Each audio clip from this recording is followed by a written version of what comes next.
अच्छा जी, तो आज हम खास तौर पर तुलबा के लिए ऑनलाइन पैसे कमाने का एक बिल्कुल साफ और सीधा रास्ता समझेंगे। मतलब बिल्कुल पहले कदम से लेकर एक ऐसी कमाई तक जो वाकई किसी की अपनी महारत पर मुनहसिर हो। तो सबसे बड़ा सवाल वो यही है कि भाई कोई तालिब इल्म जिसके पास कोई तजुर्बा नहीं, वो ऑनलाइन फ्रॉड से बचते हुए पैसे कमाना शुरू कैसे करे। जाहिर है ये ख्वाहिश तो सबकी होती है, लेकिन घोटालों का डर अक्सर लोगों को आगे बढ़ने ही नहीं देता।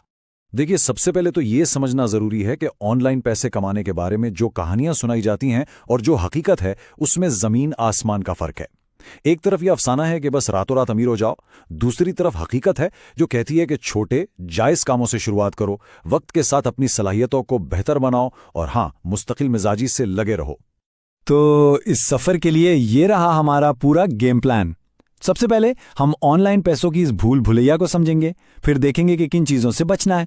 इसके बाद लेवल 1 यानी शुरुआत कहां से करनी है, फिर लेवल 2 जहां महारतें बढ़ानी है, और आखिर में आगे का रास्ता क्या होगा। तो चलें, सबसे पहला और सबसे जरूरी कदम, किन चीजों से बचना है। अपना वक्त और पैसा जाया करने से पहले उन खतरे की घंटियों को पहचानना, समझे, आधी जंग जीतना है। पहली खतरे की घंटी, ये ऑनलाइन टाइपिंग या असाइनमेंट बनाने जैसे आसान काम। अक्सर इनमें एक छोटी सी रजिस्ट्रेशन फीस मांगी जाती है। याद रखें, ये तकरीबन हमेशा जाली होते हैं। इनका मकसद काम देना नहीं बल्कि पैसे लेना होता है। दूसरी बड़ी निशानी है यकीनी ट्रेडिंग मुनाफे का वादा। यहां एक बड़ी दिलचस्प चीज होती है। इन्फ्लुएंसर्स अक्सर महंगी गाड़ियों और छुट्टियों की तस्वीरें दिखाकर एक जाली लाइफस्टाइल बेचते हैं ताकि लोग उनके रेफरल लिंक्स इस्तेमाल करें। हकीकत यह है कि वो इन्फ्लुएंसर दूसरों के नुकसानात से अपना फायदा कमा रहा होता है। और तीसरी खतरे की घंटी, गैम्बलिंग एप्स और पिरामिड स्कीमें। इन ऐप से बहुत होशियार रहना चाहिए, जिनकी तशहीर इन्फ्लुएंसर्स करते हैं और गेम से कमाई का वादा करते हैं, या ऐसी स्कीमें जिनका असल मकसद किसी प्रोडक्ट को बेचने के बजाय मजीद लोगों को टीम में शामिल करना होता है। तो किसी भी ऑनलाइन मौके को परखने के लिए वैभव कुंडार का ये 3 सवालों वाला टेस्ट बहुत काम का है। बस खुद से पूछें, क्या इसमें पैसे कमाने के लिए पहले पैसे लगाने पड़ रहे हैं? क्या बगैर कोई हुनर सीखे आसान पैसे का वादा किया जा रहा है? और क्या इसकी सारी तवज्जो मजीद लोगों को बढ़ती करने पर है? अगर किसी एक का भी जवाब हाँ में है तो समझें ये एक बड़ा रेड फ्लैग है। चलें, अब जब ये मालूम हो गया कि किन चीजों से बचना है, तो आइए पहले लेवल की तरफ चलते हैं। ये वो जगह है जहां ऐसी सादा खिदमात हैं जिनमें कोई पैसा नहीं लगाना, सिर्फ अपना फोन और वक्त इस्तेमाल करना है। इसकी एक बेहतरीन मिसाल है शॉर्ट फॉर्म मवाद की मशीन बनना। इसका मतलब यह है कि छोटे तख्लीककारों या ब्रांड्स के लिए अपने फोन से ही छोटे छोटे कामों का एक पूरा पैकेज संभालना, जैसे रील्स की एडिटिंग करना, सादा से थंबनेल्स डिजाइन करना या उनके लिए स्क्रिप्ट लिखना। आजकल इस सर्विस की बहुत ज्यादा मांग है। यहां एक बहुत ही अहम नुक्ता है जिसे समझना जरूरी है। सिर्फ काम ना बेचें बल्कि नतीजा बेचें। ये मत कहें कि मैं 2000 रुपए में वीडियो एडिट करता हूं। इसके बजाय ये कहें कि मैं वीडियोस को इस तरह एडिट करूंगा कि देखने वालों की दिलचस्पी बढ़े और व्यूज दुगने हो जाएं। इस एक सोच की तब्दीली से इसी काम के लिए कहीं ज्यादा पैसे मिल सकते हैं।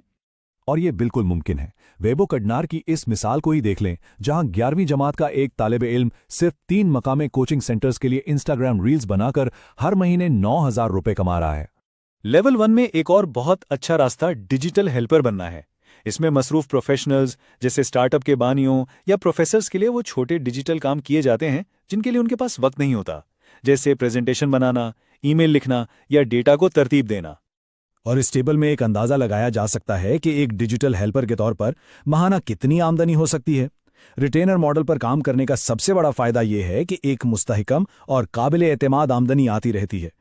ठीक है, तो अब चलते हैं अगले लेवल पर, अपनी महारतों को बढ़ाना। हाँ, इन तरीकों में सीखने के लिए वक्त और मेहनत ज्यादा लगती है, लेकिन इनसे होने वाली कमाई भी कहीं ज्यादा होती है। एक ऐसी ही बहुत ज्यादा आमदनी वाली महारत है क्लोजर बनना। अब ये क्लोजर कौन होता है? ये वो शख्स है जो किसी क्रिएटर या कोच के लिए सोशल मीडिया पर या फोन पर सेल्स की बातचीत को हतमी शक्ल देता है। हर कामयाब डील पर उसे कमीशन मिलता है। मजे की बात यह है कि इसके लिए किसी प्रोडक्ट या सामान की जरूरत नहीं, सिर्फ अच्छी कम्युनिकेशन स्किल्स चाहिए। और इसकी कमाई की सलाहियत वाकई बहुत ज्यादा है। एक क्लोजर एक डील पर आमतौर पर 10 से 20% तक कमीशन कमा सकता है। जरा सोचें, अगर 1 लाख रुपए का कोर्स बिकता है तो उसका कमीशन सीधा सीधा 10 से 20 हजार रुपए तक हो सकता है। एक और आला दर्जे की महारत है प्रोफेशनल वीडियो एडिटिंग, और ये फ़ोन की ऐप्स पर की जाने वाली बुनियादी एडिटिंग से बहुत आगे की चीज़ है। एक अंदाजे के मुताबिक 2026 तक इसकी मांग बहुत ज़्यादा होने वाली है। तलहा रिव्यूज के मुताबिक एक प्रो एडिटर बनने के लिए इंडस्ट्री के मेयारी सॉफ्टवेयर जैसे DaVinci Resolve, Adobe Premiere Pro और आफ्टर इफेक्ट्स सीखने पड़ते हैं। यही वो टूल्स हैं जो एक आम एडिटर और एक पेशावर एडिटर में फर्क पैदा करते हैं। और आखिर में एक ऐसी महारत जिसकी जरूरत दुनिया के हर कारोबार को है, फेसबुक और मेटा एड्स। ये डिजिटल मार्केटिंग का वो हिस्सा है जिस पर अरबों डॉलर की कंपनियां भी इन्हिसार करती हैं। जैसा कि कहा जाता है, दुनिया का तकरीबन हर कारोबार मार्केटिंग पर इन्हिसार करता है। अगर फेसबुक एड्स में महारत हासिल हो जाए तो कुछ भी बेचा जा सकता है। ये अपने लिए और अपने क्लाइंट्स के लिए पैसे कमाने की एक बुनियादी सलाहियत है। तो अब तक के इस पूरे सफर को समेटते हुए आइए एक नजर डालते हैं कि सिफर से एक हुनरमंद कमाने वाले तक का ये रास्ता आखिर कैसा नजर आता है। तो ये पूरा लेवल अप का सफर इन 4 सीधे सादे मराहिल पर मुश्तमिल है। पहला, फ्रॉड को पहचानना और उनसे बचना सीखना। दूसरा, किसी सादा सर्विस जैसे डिजिटल असिस्टेंट से आगाज करना। तीसरा, अपना वक्त एक ज्यादा आमदनी वाली महारत जैसे क्लोजिंग या प्रो एडिटिंग सीखने में लगाना। और चौथा और सबसे अहम, एतमाद, क्लाइंट्स और आमदनी बनाने के लिए मुस्तकिल मिजाज रहना। और आखिर में ये सवाल सोचने के लिए है कि इस पूरे सफर को शुरू करने के लिए आज ही वो कौन सा एक छोटा सा कदम है जो उठाया जा सकता है।